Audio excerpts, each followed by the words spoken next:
नमस्कार, मैं हूं अंकुर। आप देख रहे हैं सत्य हिंदी। एक नजर अब तक की सुर्खियों पर। अमेरिकी राष्ट्रपति ट्रंप ने बुधवार को फिर दावा किया कि उन्होंने मई में भारत और पाकिस्तान के बीच हुए तनाव के समय शांति कराने में बड़ी भूमिका निभाई थी। व्हाइट हाउस की कैबिनेट मीटिंग में ट्रंप ने कहा कि जैसे उन्होंने रूस यूक्रेन युद्ध की शुरुआत में तीसरा विश्व युद्ध रोकने में मदद की थी, वैसे ही भारत और पाकिस्तान के बीच में उन्होंने बड़ा टकराव टाल दिया। ट्रंप ने बताया कि उस समय वो प्रधानमंत्री मोदी से बात कर रहे थे। उन्होंने कहा कि मैंने मोदी से पूछा कि पाकिस्तान के साथ क्या हो रहा है। दोनों देशों के बीच बहुत नफरत थी जो सैकड़ों सालों से कभी अलग अलग नामों के साथ चलती आ रही है। मैंने मोदी से कहा कि मैं तुम्हारे साथ कोई ट्रेड डील नहीं करूंगा। अगर तुम लोग लड़ाई करोगे तो हम तुम पर इतने ऊंचे टैरिफ लगा देंगे कि तुम्हारा दिमाग घूम जाएगा। कल मुझे फोन करके बताना।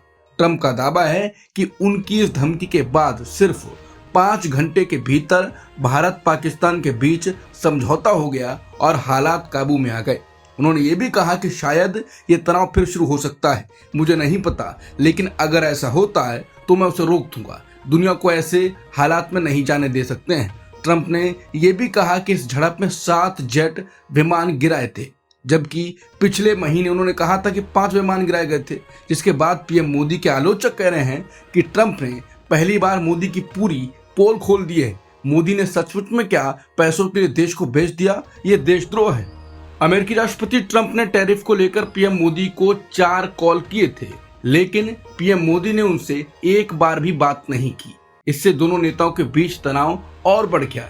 ये दावा जर्मन न्यूज़पेपर फैज ने किया है। हालांकि अखबार ने अपनी रिपोर्ट में ये नहीं बताया है कि ये कॉल कब किए गए थे। अखबार के मुताबिक ट्रंप की आक्रामक ट्रेड पॉलिसी और भारत को डेड इकोनॉमी कहने से मोदी नाराज हैं। पहले दोनों नेताओं के बीच अच्छे रिश्ते थे, लेकिन अब भारत ने अमेरिका के साथ व्यापार समझौते के लिए होने वाली बातचीत रद्द कर दी है।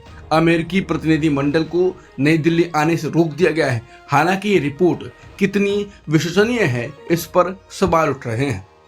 भारत से अमेरिका भेजे जाने वाले सामानों पर आज यानी 27 अगस्त से 50% टैरिफ लागू हो गया है। ग्लोबल ट्रेड रिसर्च इनिशिएटिव की रिपोर्ट के मुताबिक ये नया टैरिफ भारत के लगभग 5.5 लाख करोड़ के एक्सपोर्ट को प्रभावित कर सकता है। 50% टैरिफ से अमेरिका में बिकने वाले कपड़े, James jewellery, furniture, sea food जैसे भारतीय प्रोडक्ट्स महंगे हो जाएंगे। इससे इनकी मांग में 70% की कमी आ सकती है। चीन, वियतनाम और मैक्सिको जैसे कम टैरिफ वाले देश इन सामानों को सस्ते दाम पर बेच पाएंगे। इससे भारतीय कंपनियों की अमेरिकी बाजार में हिस्सेदारी कम होगी। अमेरिका ने हाल ही में भारतीय सामान पर 50% टैक्स लगाने का फैसला किया है।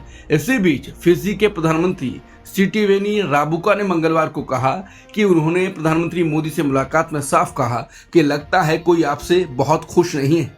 राबुका ने आगे कहा, लेकिन आप इतने बड़े नेता हैं कि इन दिक्कतों को झेल सकते हैं।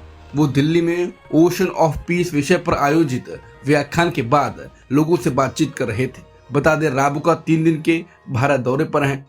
भारतीय सेना के एक वरिष्ठ अधिकारी मेजर जनरल एसपी विश्वास राव का कहना है कि पहलगाम आतंकी हमला शायद पाकिस्तान की चाल थी।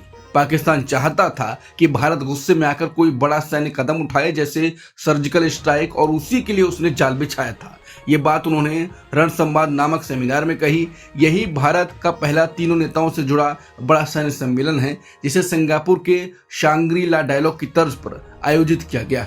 मेजर जनरल विश्वास राव पहले इस्लामाबाद में भारत के रक्षा अटैची भी रह चुके हैं। उन्होंने कहा कि इस हमले का मकसद साफ था, हिंदुओं को चुनकर मारना, बचे हुए लोगों से संदेश दिलवाना। ये हमला पीएम मोदी के लिए है।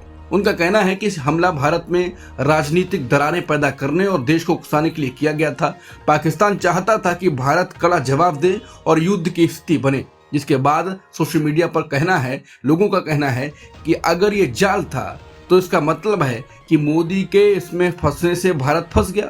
दूसरे शब्दों में ये सज्जन कह रहे हैं कि पाकिस्तान के साथ सैन्य झड़प भारत की रणनीतिक विफलता थी। तर्क का ये अजीब तरीका है। भारतीय वायुसेना प्रमुख air chief marshal AP Singh ने साफ कहा है कि अभी भारत को नई सैन्य व्यवस्था जैसे थिएटर कमांड की कोई जरूरत नहीं है।